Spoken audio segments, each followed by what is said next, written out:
అమ్మా నన్ను క్షమించు. ఎన్ సులోచన గారి మినీ కథ. ప్రియమైన అమ్మకు మీ కుమార్తె నమస్కరించి రాయునది. అమ్మ, ఈ పదంలోనే భగవంతుడు ఎంత హాయిని పెట్టాడా అనిపిస్తుంది. ప్రతిరోజు ప్రతి క్షణం జీవిత రణరంగంలో యుద్ధం చేస్తూ అలసిపోయినా ఇలా కూర్చుని చల్లగా అమ్మ అనే పదం హృదయాన్ని తాకుతుంటే ఎంత హాయి.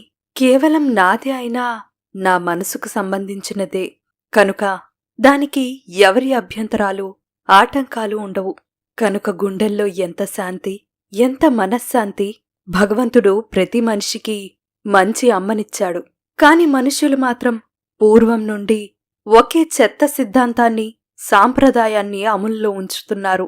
ప్రతి తల్లి ఆడపిల్లను, మగపిల్లవాడిని ఒకే కష్టంతో, ఒకే శ్రమతో కని ఒకే ప్రేమతో పెంచితే, తల్లిదండ్రులు తమ బాధ్యతగా పెంచితే, పెద్దయ్యాక కొడుకు మాత్రం విధిగా తల్లిదండ్రుల బాధ్యత తీసుకుంటాడు. కూతుళ్లకు మాత్రం ఆ హక్కు లేదా? కొడుకు తల్లిదండ్రుల బాధ్యత వహించినా కోడలు అభ్యంతరం పెట్టకూడదు. కూతుళ్ళు మనసులో కన్నవారిపై ఎంత ప్రేమ ఉన్నా అల్లుడు ఊరుకోడు. కొడుకులు తల్లిదండ్రుల అవసరాలకు డబ్బు పెట్టాలి.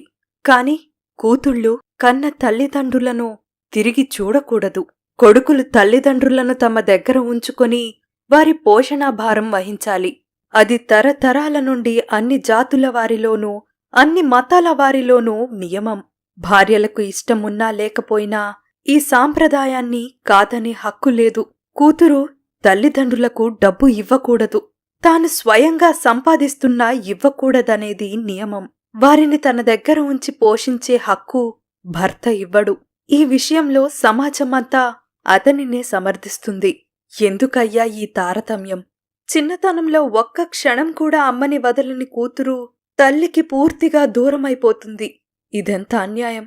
సృష్టికర్త ఆడదానికి ఒక రకంగా అన్యాయం చేస్తే, తొలినాటి పురుషులు స్వార్థంతో ఆడదానిని తమ సొత్తులాగా భావించి స్త్రీని వంశపారంపర్య బానిసగా చెలామణి చేసుకున్నారనిపిస్తుంది. యుగయుగాలు మారినా ఇదే సిద్ధాంతం, ఇదే మానవ మనుగడ. ఎంత చదివినా, ఎంత విజ్ఞానవంతులు అయినా స్త్రీలో ఈ బానిసత్వపు ఆలోచన నుండి బయటపడదామని ఉండదు. అమ్మా, నీవు నా గురించి ఏమనుకుంటావో కాని నా మనసులో నీకు మాత్రం ఒక భావాలకందని అతీతమైన అద్భుత స్థానముందమ్మా. నా మనస్సు మీద ఆంక్షలు పెట్టడానికి ఎవరూ లేరు కదమ్మా. అలాగని నీకు నేనేమి చేయలేను కదమ్మా.